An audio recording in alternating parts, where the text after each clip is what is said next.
Acts chapter 22, verse 17 through Acts 23, verse 10. Now it happened when I, Paul, returned to Jerusalem and was praying in the temple, that I was in a trance and saw him saying to me, "Make haste and get out of Jerusalem quickly, for they will not receive your testimony concerning me." So I said, "Lord, they know that in every synagogue I imprisoned and beat those who believe on you. And when the blood of your martyr Stephen was shed, I also was standing by consenting to his death and guarding the clothes of those who were killing him." Then he said to me, "Depart, for I will send you far from here to the Gentiles." And they listened to him until this word, and then they raised their voices and said, "Away with such a fellow from the earth, for he is not fit to live." Then as they cried out and tore off their clothes and threw dust into the air, the commander ordered him to be brought into the barracks and said that he should be examined under scourging, so that he might know why they shouted so against him. And as they bound him with thongs, Paul said to the centurion who stood by, "Is it lawful for you to scourge a man who is a Roman and uncondemned?"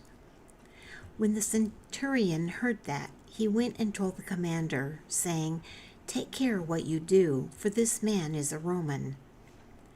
Then the commander came and said to him, "Tell me, are you a Roman?" And he said, "Yes." The commander answered, "With a large sum I obtained this citizenship." And Paul said, "But I was born a citizen." Then immediately those who were about to examine him withdrew from him, and the commander was also afraid, after he found out that he was a Roman and because he had bound him. The next day, because he wanted to know for certain why he was accused by the Jews, he released him from his bonds, and commanded the chief priests and all their council to appear, and brought Paul down and set him before them. Then Paul, looking earnestly at the council, said, "Men and brethren, I have lived in all good conscience before God until this day." And the high priest Ananias commanded those who stood by him to strike him on the mouth. Then Paul said to him, "God will strike you, you whitewashed wall, for you sit to judge me according to the law, and do you command me to be struck contrary to the law?" And those who stood by said, "Do you revile God's high priest?" Then Paul said, "I did not know, brethren, that he was the high priest, for it is written, 'You shall not speak evil of a ruler of your people.'"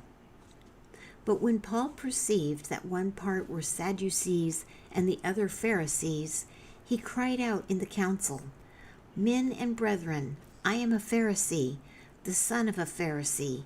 Concerning the hope and resurrection of the dead, I am being judged." And when he had said this, a dissension arose between the Pharisees and the Sadducees, and the assembly was divided.